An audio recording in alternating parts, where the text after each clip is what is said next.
Hello guys, स्वागत है आपका आज के लेक्चर में, जहां पर हम डिस्कस करने वाले हैं implementation of while loop. Previous lecture में हम वाइल लूप की थ्योरी डिस्कस कर चुके हैं।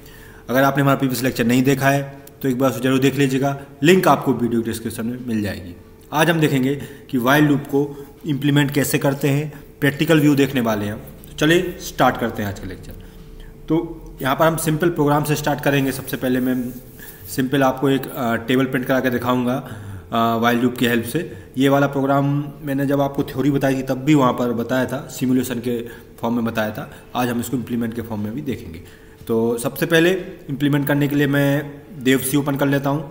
तो उसके लिए मैं सर्च में जाके देवसी ओपन कर लेता हूँ। हम प्रैक्टिकल देवसी में करने वाले हैं।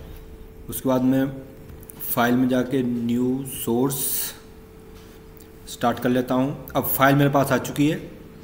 फाइल को सेव भी कर लेते हैं। सी में हम काम करने वाले हैं तो मैं सी में करूँगा। तो मैं लिख लेता हूँ इम्प्लीमेंटेशन ऑफ वाइल लूप, ठीक है। और चूंकि सी में लिख रहा हूँ इसलिए डॉट सी। अगर सी प्लस प्लस में होता तो ये थर्ड वाला लेता मैं, सी प्लस प्लस सोर्स, ठीक है। अभी सी में है इसलिए डॉट सी। इसको सेव कहाँ कर देते हैं, तो इसको सेव कर देता हूँ मैं डेस्कटॉप में। सी प्रोग्राम नाम का मेरा फोल्डर है, इसके अंदर मैं इसको सेव कर रहा हूँ, ठीक है। अब अगर मैं आपको फोल्डर दिखाऊं तो डेस्कटॉप में जाके हम देखें तो हमारे पास जो सी नाम का फोल्डर है, इसके अंदर एक हमारे पास फाइल आ चुकी है इम्प वाइल नाम से, जो डॉट सी फाइल है, ठीक है। अभी इसके अंदर 0 बाइट्स है, इसके अंदर कुछ भी डेटा स्टोर नहीं है, ठीक है। अब मैं इसके अंदर कोड लिखने वाला हूँ। तो सबसे पहले मैं सी का जो अपना टेम्पलेट है पहले वो लिख लेता हूँ मैं। तो क्या है, इंक्लूड stdio.h हेडर फाइल की, जिसकी हमें रिक्वायरमेंट होती है। उसके बाद फिर इंट मैन,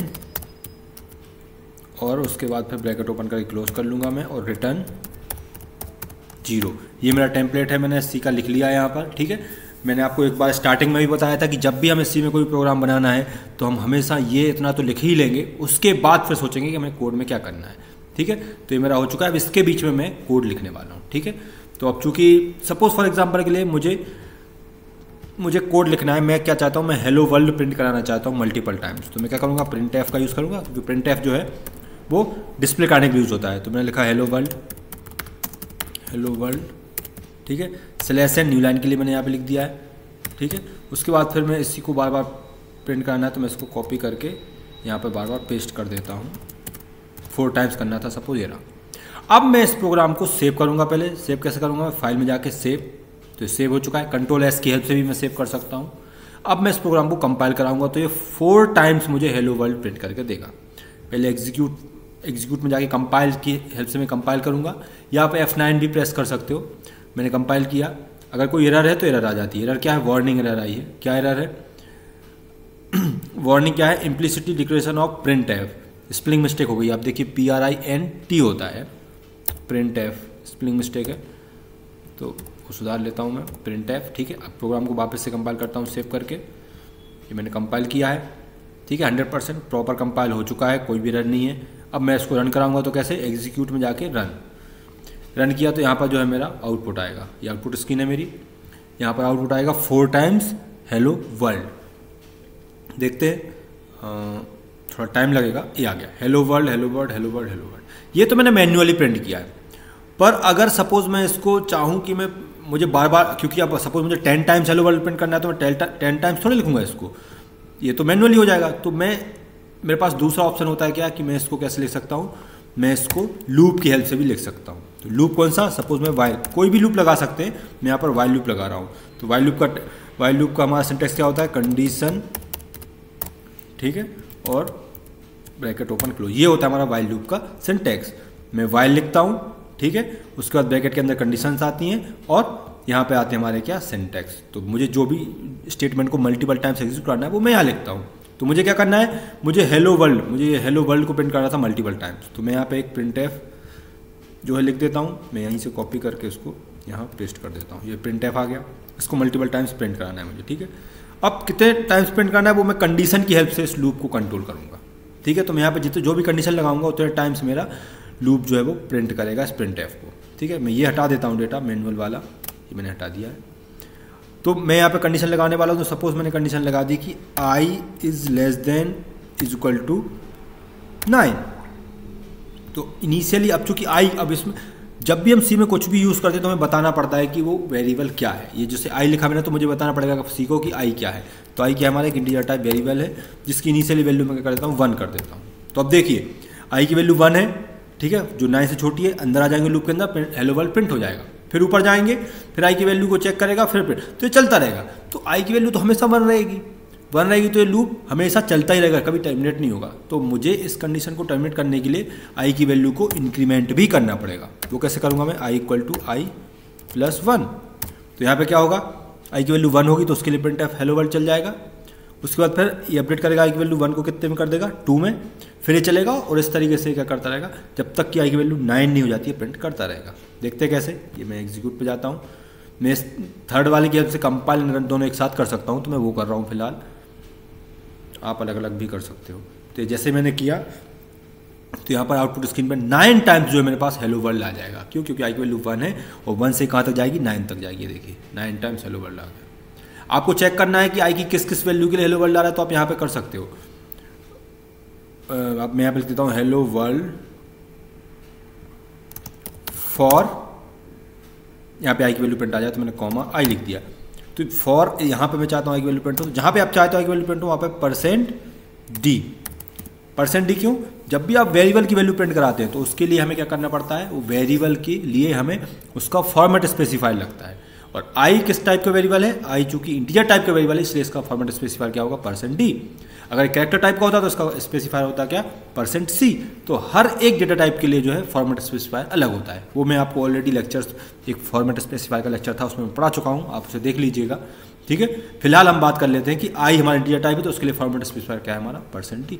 तो ये लिख दिया। तो अब यहाँ पे क्या होगा, हेलो वर्ल्ड तो प्रिंट हो गई होगा, साथ में %d क्या करेगा, i की वैल्यू भी प्रिंट करेगा। तो i की वैल्यू जब 1 होगी तो 1, जब 2 होगी तो 2। तो उसके हेल्प से उससे क्या होगा, हमारा जो पूरा कोड जो है i की हर एक वैल्यू को भी अब प्रिंट कर देगा। देखिए मैंने इसको रन कराया तो ये हो गया hello world for i equal to 1। जब 1 था, फिर 2, फिर 3, फिर 4, जब 9 होगी i की वैल्यू, तो अब देखिए 9 is less than is equal to 9, condition true है तो इसके लिए भी अंदर आ जाऊंगा और हेलो वर्ल्ड चलेगा और उसके बाद फिर 9 प्रिंट हो जाएगा। लेकिन जैसे ही i की वैल्यू क्या होगी, 10 होगी, कंडीशन क्या हो जाएगी, फॉल्स हो जाएगी और हम बाहर आ जाएंगे। तो इस तरीके से जो है वाइल लूप का यूज़ करके हम क्या करते हैं, हम मल्टीपल स्टेटमेंट को एग्जीक्यूट कराते हैं। ठीक है, अब सपोज मैं टेबल प्रिंट करना चाहता हूँ 1 की, तो वो कैसे होगी, तो उसके लिए मैं i की वैल्यू पे, देखो आपने भी देखा था जब मैंने इसको रन कराया था, फिर से कर देता हूँ एक बार। जब मैंने रन कराया था तो मुझे इसमें क्लियरली दिख रहा है कि देखो i की वैल्यू 1 2 3 4 5 6 7 8 9 i की वैल्यू है जो प्रिंट हो रही है, मुझे यही तो प्रिंट कराना है। तो मैं क्या करूँ, मैं हेलो वर्ल्ड को सिंपल हटा दूँ। तो मैं अगर यहाँ से हेलो वर्ल्ड को हटा दूँ सिंपल, तो ये क्या करेगा, ये 1 2 3 4 5 मुझे पूरी की पूरी नंबर को प्रिंट करके दे देगा 1 से 9 तक। ठीक है, ये मैंने किया तो ये देखिए ये दे दिया इसने, है ना। आप चाहो तो उसको 10 तक कर लो तो ये 10 तक दे देगा। ठीक है, आपकी मर्जी, जहाँ तक आप चाहो कर सकते हो। मैं प्रीवियस वाले सारे हटा देता हूँ। ठीक है, ये Ctrl+S से सेव किया मैंने और उसके बाद फिर वापस से कंपाइल किया तो ये देखिए आपको आ गया 1 से लेके 10 तक का आउटपुट आ जाएगा, ये आ गया। अब मैं चाहता हूं कि यूज़र एंटर करे और जो भी यूज़र एंटर कर रहा है उसके हिसाब से जो है टेबल प्रिंट हो। तो उसके लिए मुझे क्या करना पड़ेगा, तो अब देखो टेबल हमारी कैसी बनती है, आप देखिए मुझे सपोज 2 की टेबल प्रिंट करनी, तो वो क्या होगी, 2 × 1 इक्वल टू 2, ऐसे करते थे ना हम बचपन में, 2 × 2 इक्वल टू 4, फिर 2 ×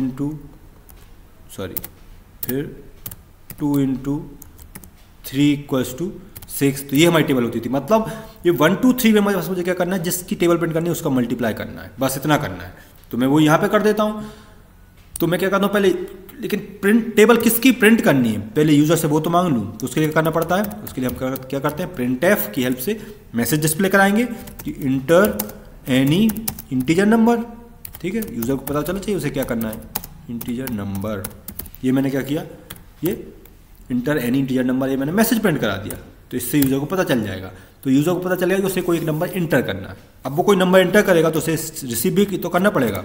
तो उसके लिए हमारे पास कौन सा फंक्शन होता है, स्कैनएफ। तो स्कैनएफ से मैं क्या करूँगा, नंबर रिसीव कर लूँगा। किसके अंदर रिसीव कर रहा हूँ? सपोज वेरिएबल n के अंदर, तो मैंने ले लिया वेरिएबल n, तो मुझे बताना पड़ेगा वेरिएबल n किस टाइप का है। तो इंटीजर नंबर है, इसका मतलब वेरिएबल n किस टाइप का होगा? इंटीजर टाइप का। तो चूंकि वेरिएबल n इंटीजर टाइप का, इसके लिए इसका फॉर्मेट स्पेसिफायर क्या आएगा? %d। तो ये मेरा क्या होगा? स्कैनएफ से मैं क्या कर लूँगा? वेरिएबल n के अंदर वैल्यू रिसीव कर लूँगा। अब सपोज यूजर ने 2 एंटर किया, तो 2 की टेबल प्रिंट करनी, तो मुझे क्या करना है? 2 से मल्टीप्लाई करना है। 3 एंटर करेगा तो 3 से मल्टीप्लाई करना है, 4 एंटर करेगा तो 4 से मल्टीप्लाई करना है। अल्टीमेटली मुझे उस नंबर से मल्टीप्लाई करना है जो n के अंदर है। तो मैं क्यों ना यहाँ पे सीधा n से ही मल्टीप्लाई कर दूँ। ये देखिए n इंटू आई, तो क्या होगा? जब अगर 2 एंटर करोगे तो 2 इंटू आई हो जाएगा, या 3 एंटर करोगे तो 3 इंटू आई, तो मतलब जो भी आप एंटर करोगे उससे मल्टीप्लाई हो जाएगा और हमारी टेबल आ जाएगी। देखते हैं कैसे। ये डेटा हटा देता हूँ मैं, क्योंकि ये मैन के बाहर लिखा है, एरर दे देता। ये हटा दिया मैंने। अब मैं इसको कंपाइल एंड रन करता हूँ, तो आप देखिए हमारे पास टेबल आ जाएगी। पहले वो हमसे नंबर मांगेगा कि आपको किस नंबर के लिए जो है टेबल प्रिंट करानी है, ठीक है। तो जैसे ये हो गया, इसने नंबर मांग लिया। सपोज मैं एंटर कर दिया क्या? 6, तो ये 6 की टेबल आ गई। तो इस तरीके से जो है हम टेबल को प्रिंट कर सकते हैं यूजिंग व्हाइल लूप। आप कोई भी स्टेटमेंट जो है मल्टीपल टाइम एग्जीक्यूट करा सकते हो व्हाइल लूप की हेल्प से, ठीक है। अब जरूरी नहीं कि मैं यहाँ पर जो है कंडीशन ही लिखूँ। एक्चुअल में व्हाइल लूप जो है वो क्या करता है?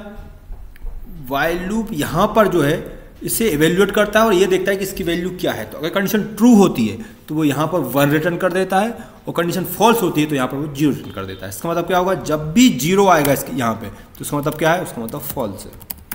और मैंने बोला 1 मतलब ट्रू है, तो सिर्फ 1 का मतलब ट्रू नहीं है।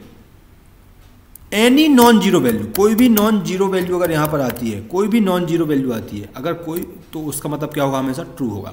मतलब 0 आएगा तो कंडीशन फॉल्स है, और इसके अलावा 1 2 3 4 5 6 7 9 एनी नॉन जीरो वैल्यू कोई भी है तो उसका मतलब क्या होगा? हमेशा ट्रू होगा, ठीक है। ये हमारे व्हाइल लूप की कंडीशन का मतलब होता है। तो मैं यहाँ पर कोई स्टेटमेंट या कोई एक्सप्रेशन भी लिख सकता हूँ। जैसे फॉर एग्जाम्पल के लिए मैंने यहाँ पे लिख दिया a equals to a minus i. Suppose मैंने ये लिख दिया, ठीक है, equal to a minus i. और मैं यहाँ पे, अब मुझे वेरिएबल बताना पड़ेगा, तो मैंने कॉमा वेरिएबल ले लिया। ये डेटा हटा देता हूँ मैं सारा, है ना। सिंपल प्रोग्राम बनाते हैं। प्रिंट एफ क्या कर रहा है? सिंपल हेलो वर्ल्ड को प्रिंट कर रहा है। फिलहाल अभी मैं टेबल प्रिंट नहीं कर रहा हूँ, वो तो मैंने आपको बता ही दिया, ठीक है। अभी सिंपल है प्रोग्राम बना लेते हैं। हेलो, मैं देखता हूँ कि मेरा हेलो कितने बार प्रिंट होता है, ठीक है। तो मैंने क्या किया? a equal to a minus i लिखा, ठीक है। अब initially suppose a equal to मैंने दे दिया कितना? 10। तो अब देखिए आप, ये a इक्वल टू मैंने 10 दे दिया, तो i की वैल्यू कितनी है?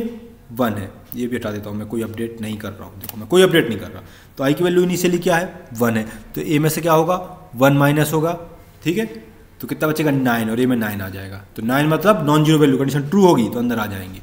फिर नेक्स्ट टाइम 8, फिर 7, फिर 6, और इस तरीके से जो क्या होगा ये चलता जाएगा। तो कितने टाइम चलेगा? 10 टाइम्स। अब देखिए मैं इसको एग्जीक्यूट कराता हूँ, कंपाइल एंड रन। तो आप देखिए आपका आउटपुट क्या आएगा? ये इनफाइनाइट लूप नहीं जाएगा, ये क्या हो जाएगा आपका? आउटपुट देखते हैं, थोड़ा टाइम लगेगा। ये एक्सप्रेशन आपका वैल्यूट होगा, और उसका जो भी आउटपुट होगा अगर वो नॉन जीरो रहता है तो ये लूप चलेगा, और अगर कोई वैल्यू 0 आती है तो लूप से हम बाहर होकर टर्मिनेट कर देंगे, ठीक है। ये हमारा कंसेप्ट होता है। ये देखिए कितने टाइम से हुआ है? ये आया होगा आपका जब a की वैल्यू कितनी होगी? 10, तो 10 माइनस 1 मतलब 9 आउटपुट आएगा। फिर ये जब 8 आउटपुट आएगा, ये जब 7, फिर 6, फिर 5, फिर 4, फिर 3, फिर 2, फिर 1, और उसके बाद फिर नेक्स्ट टाइम पे क्या आएगा? 0 आएगा। 0 मतलब बाहर हो जाएंगे। तो इस तरीके से जो है हमारा ये काम कर रहा है। तो आप यहाँ पर कंडीशन की जगह आप कोई एक्सप्रेशन भी लिख सकते हो। अल्टीमेटली बस हमें ये देखना है कि उस एक्सप्रेशन का आंसर क्या आ रहा है। अगर उसका नॉन जीरो आंसर आएगा तो लूप चलेगा, और 0 आंसर आएगा तो टर्मिनेट हो जाएगा। जैसे कि मैंने यहाँ पे लिख दिया सपोज 1 लिख दिया, मतलब इसका आंसर हमेशा क्या होने वाला है? 1 ही होने वाला है। तो ये लूप कभी टर्मिनेट ही नहीं होगा, इनफाइनाइट लूप में चला जाएगा। देखिए कैसे, ये मैंने इसको एग्जीक्यूट किया, ये कंपाइल एंड रन किया, तो आप देखिए हेलो वर्ल्ड ये इनफाइनाइट लूप में चला गया। ये मल्टीपल वैल्यू प्रिंट होते ही जा रहा है, ठीक है।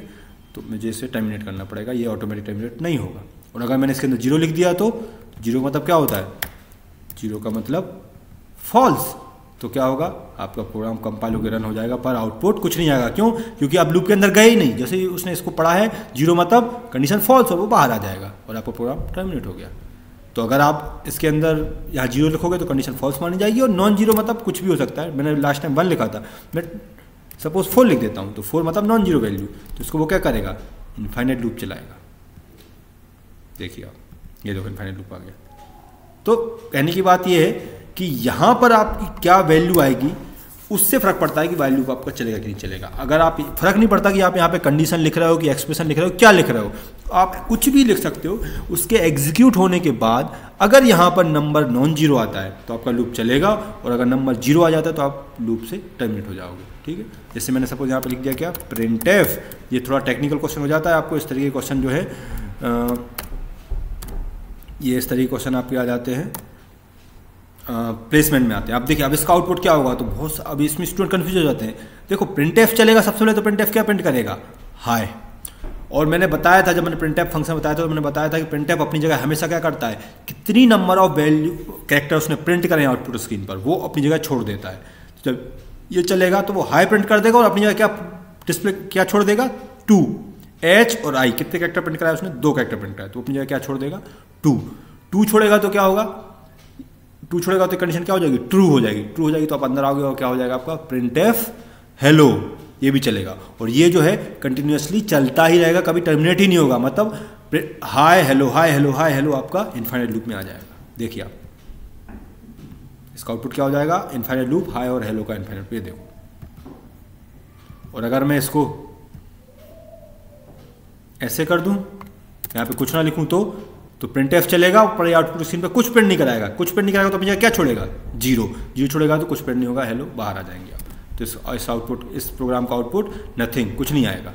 ये देखिए आप, ये देखिए। तो इस तरीके से जो है हमारा वाइल लूप काम करता है। उम्मीद करता हूँ आपको आज का हमारा लेक्चर समझ आया होगा, आपको क्लियर हुआ होगा वाइल लूप कैसे काम करता है। अगर आपको क्लियर हुआ है तो प्लीज़ वीडियो को लाइक कीजिए, लाइक करने के साथ साथ इसे शेयर भी कीजिए, और चैनल पर नए हैं तो इसे सब्सक्राइब करना मत भूलेगा। सब्सक्राइब करने के बाद वहाँ पर बेल आइकन बन के आएगा, उसे भी दबाइए ताकि आपको हमारे हर एक वीडियो का नोटिफिकेशन मिल सके। तो मिलते हैं अगले वीडियो में, जहाँ पर हम डिस्कस करेंगे डू वाइल लूप। तब तक के लिए नमस्कार।